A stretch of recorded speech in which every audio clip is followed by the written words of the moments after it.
Hello my dears. ഇന്ന് വളരെ പ്രധാനപ്പെട്ട ഒരു വിഷയമാണ് നമ്മൾ ഡിസ്കസ് ചെയ്യാൻ പോകുന്നത്. നമ്മൾ ട്വിൻ ഫ്ലെയിം ജേർണിയിൽ സ്പിരിച്വൽ പ്രാക്ടീസുകളൊക്കെ ചെയ്തുകൊണ്ട് മുന്നോട്ട് പോകുമ്പോൾ നമ്മുടെ ഉള്ളിലുള്ള ഫെമിനിൻ എനർജിയും മാസ്കുലിൻ എനർജിയും ഒക്കെ ബാലൻസ് ആവും എന്നുള്ളത് എല്ലാവർക്കും അറിയാലോ. അപ്പോൾ ഈ മാസ്കുലിൻ എനർജി ചിലപ്പോൾ അധികമായിട്ടുണ്ടാവുകയും ഒരു ഇംബാലൻസ് സംഭവിക്കുകയും ചെയ്യുമ്പോൾ നമുക്ക് ഉണ്ടാകാവുന്ന ചില തിരിച്ചടികളെ കുറിച്ചാണ് ഈ വീഡിയോയിലൂടെ ഡിസ്കസ് ചെയ്യാൻ പോകുന്നത്.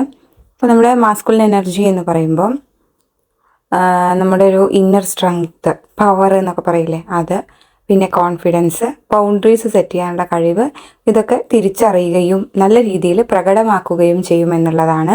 അപ്പോൾ ഇത് പെട്ടെന്ന് സംഭവിക്കുമ്പോൾ കുറച്ച് ബാലൻസ് ചെയ്യാനായിട്ട് ചില പ്രയാസങ്ങളുണ്ടാകും. ഇതിൻ്റെ ഭാഗമായിട്ട് നമുക്ക് വീട്ടുകാരിൽ നിന്നും സൊസൈറ്റിയിൽ നിന്നൊക്കെ ചില പ്രോബ്ലംസ് നേരിടും. നമ്മൾ അറിഞ്ഞോ അറിയാതെയോ ചെയ്യുന്ന ചില മിസ്റ്റേക്കുകൾ, മാസ്കുലിൻ എനർജി ബാലൻസ് ആവാത്തത് കാരണം, അതായത് ഹൈ മാസ്കുലിൻ എനർജിയിൽ നിൽക്കുന്നത് കാരണം DFകളോട് സംഭവിക്കാവുന്ന ചില വീഴ്ചകളെക്കുറിച്ചും ആളുകളെല്ലാവരും പറയും, ഓ എന്തൊരു മാറ്റമാണ് പെട്ടെന്ന് ഉണ്ടായത്, ഈ വ്യക്തി എന്താ ഇങ്ങനെ ആയിപ്പോയതെന്നൊക്കെ. അപ്പം അതിനെക്കുറിച്ചുള്ള ഒരു അവയർനെസ് ആണ് ഈ വീഡിയോയിലൂടെ തരാൻ പോകുന്നത്. സോ നമുക്ക് ഒരു എനർജിയും ഒരുപാട് ആകേണ്ട ആവശ്യമില്ല, ഒരു എനർജിയും ലോയിലേക്ക് പോകേണ്ട ആവശ്യമില്ല. മാസ്കുലിൻ ഫെമിനിൻ എനർജി ബാലൻസ്ഡ് ആയിട്ട് നിൽക്കുകയാണ് നമുക്ക് ഏറ്റവും സ്യൂട്ടബിൾ ആയിട്ടുള്ളത്. അപ്പോൾ ഡിയേഴ്സ്, പലപ്പോഴും ഒരു ഡിഫെൻസീവ് സ്റ്റേറ്റിൽ നിന്നും ഒരു ഹീലിംഗ് സ്റ്റേറ്റിലേക്ക് വരുമ്പോൾ DFകളിൽ പെട്ടെന്ന് തന്നെ മാസ്കുലിൻ എനർജി വർദ്ധിക്കാറുണ്ട് എന്ന് ഞാൻ ഓൾറെഡി പറഞ്ഞു. അപ്പോൾ ഇത് എങ്ങനെ കൈകാര്യം ചെയ്യണം, കൂടെയുള്ളവരെ ഇത് എങ്ങനെ ബാധിക്കുന്നു, അപ്പോൾ ബാധിക്കാതിരിക്കാൻ എന്തൊക്കെ ശ്രദ്ധിക്കണം എന്നതിനെക്കുറിച്ചാണ് നമ്മൾ ഡീപ്പായിട്ട് സംസാരിക്കുന്നത്. അപ്പോൾ എന്താണ് ഈ മാറ്റം നമുക്ക് നോക്കാം. സാധാരണയായിട്ട് ഒരു DF എപ്പോഴും മറ്റുള്ളവരെ പരിഗണിക്കുന്ന, വിട്ടുവീഴ്ച ചെയ്യുന്ന ഒരു നേച്ചറായിരിക്കും. എന്നാൽ ഹീലിംഗ് നടക്കുമ്പോൾ ആദ്യമായിട്ട് നമ്മൾ ചെയ്യാൻ പോകുന്നത് ബൗണ്ടറീസ് സെറ്റ് ചെയ്യലാണ്. നോ പറയേണ്ടിടത്ത് ഉറച്ചു പറയാനായിട്ട് തുടങ്ങുന്നു അല്ലേ.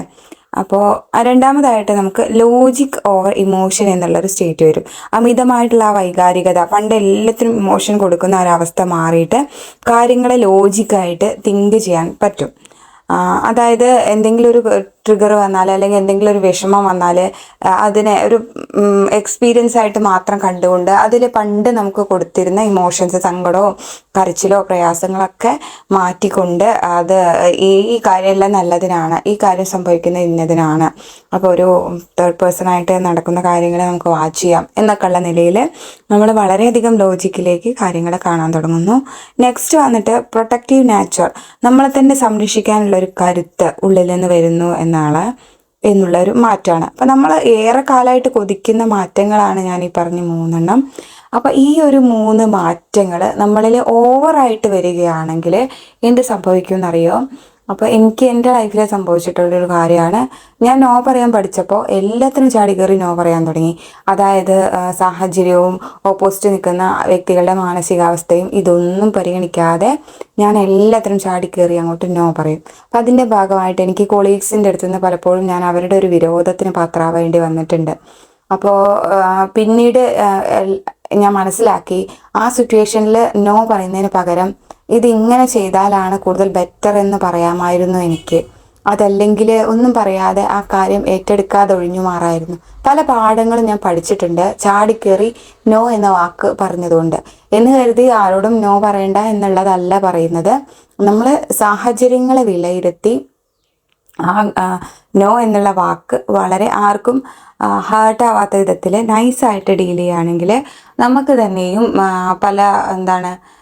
ഇവർക്ക് എന്തൊരു മാറ്റമാണ്, ഇവരെന്തൊരു അഹങ്കാരിയായോ, അങ്ങനത്തെ ഒരു പറച്ചിലിൽ നിന്ന് നമുക്ക് ഒഴിവാകാനായിട്ട് സാധിക്കുമെന്നുള്ളതാണ്.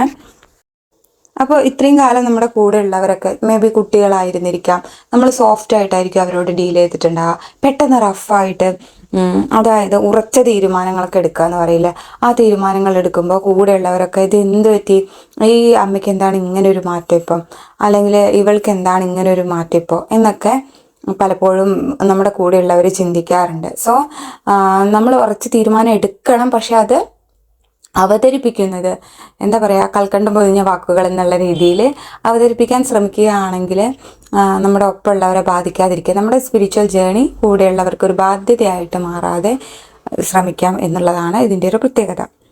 ഓക്കെ, അപ്പോൾ നിങ്ങളൊന്ന് കമൻറ്റ് ചെയ്യുക.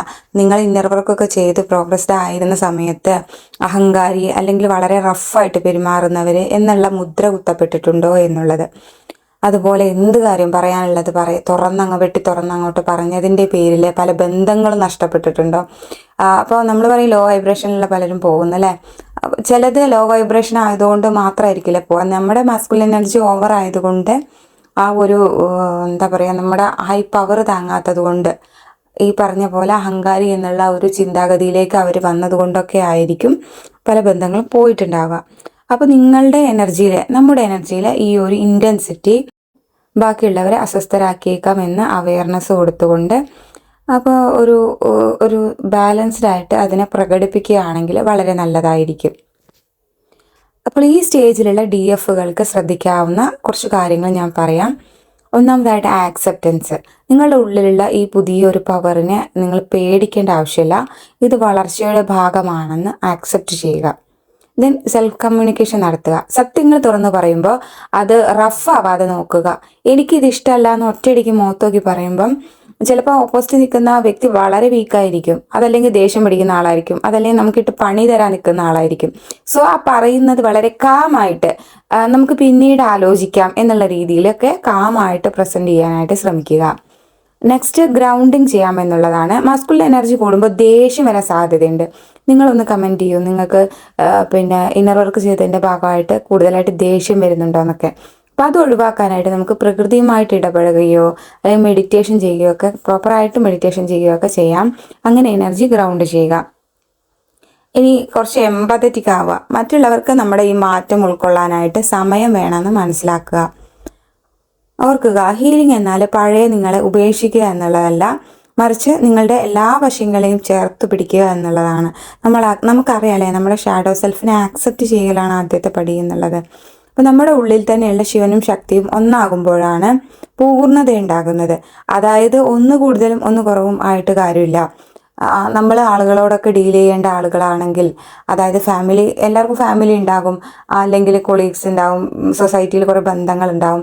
ഇവരോടൊക്കെ നല്ല രീതിയിൽ ഡീൽ ചെയ്ത് പോകണമെങ്കിൽ നമ്മൾ മാസ്കുലിൻ എനർജി കൂടിയതിൻ്റെ ഭാഗമായിട്ട് ഇമോഷനൊക്കെ വളരെ ഔട്ടായിക്കൊണ്ട് റഫായിട്ട് പെരുമാറ്റമാകുമ്പം ബാക്കിയുള്ളവരെ ബാധിക്കും. നിങ്ങൾക്ക് തന്നെയും നിങ്ങളെ പല സ്ഥലത്തു നിന്നും പുറത്താക്കാനും അവോയ്ഡ് ചെയ്യാനും പല ഫ്രണ്ട്ഷിപ്പുകൾ നശിക്കാനൊക്കെ ഇടയാകും. സോ രണ്ട് എനർജിയുടെയും ബാലൻസാണ് നമുക്ക് വേണ്ടത്. ഒരേ സമയം പവർഫുള്ളായി പറയുന്നതോടൊപ്പം നമുക്കുള്ളിൽ നിന്ന് സ്നേഹവും എമ്പതിയും തുടങ്ങിയ വികാരങ്ങൾ, സ്ത്രീയുടേതായ ഫെമിനിൻ എനർജിയുടേതായ വികാരങ്ങൾ നഷ്ടമാവാൻ പാടില്ല. രണ്ടും ഒരു ബാലൻസിൽ പോകുമ്പോൾ മാത്രമാണ് നമുക്ക് സ്വീകാര്യത ലഭിക്കുകയുള്ളൂ. അപ്പോൾ എൻ്റെ ഈ വീഡിയോ നിങ്ങൾക്ക് റെസനേറ്റ് ആയിട്ടുണ്ടെങ്കിൽ, അതല്ലെങ്കിൽ നിങ്ങളുടെ ലൈഫിലും ഇത്തരത്തിലുള്ള സംഭവങ്ങൾ വന്നിട്ടുണ്ടെങ്കിൽ കമൻറ്റ് ചെയ്യുക. നിങ്ങളുടെ അനുഭവങ്ങൾ തീർച്ചയായിട്ടും നമുക്ക് ഇവിടെ ഷെയർ ചെയ്യാവുന്നതാണ്. ബാക്കി എല്ലാവർക്കും നമുക്ക് മനസ്സിലാക്കാനും സാധിക്കും. മാത്രമല്ല എനിക്ക് പറ്റുന്ന സജഷൻസ് തരാനും കഴിയും. അപ്പോൾ ആരൊക്കെ മാസ്കുലിൻ എനർജിയിലേക്ക് ഓവറായിട്ട് പോയിട്ടുണ്ടെന്നും അതുകൊണ്ടുണ്ടായിട്ടുള്ള ബുദ്ധിമുട്ടുകൾ എന്താണെന്നും ഒക്കെ മനസ്സിലാക്കി അതിന് വേണ്ട കാര്യങ്ങൾ ചെയ്യുന്നു എന്ന് ഞാൻ വിശ്വസിക്കുന്നു. വീഡിയോ ഉപകാരപ്രദമായിട്ടുണ്ടെങ്കിൽ ലൈക്ക് ചെയ്യുക, സബ്സ്ക്രൈബ് ചെയ്യുക. താങ്ക്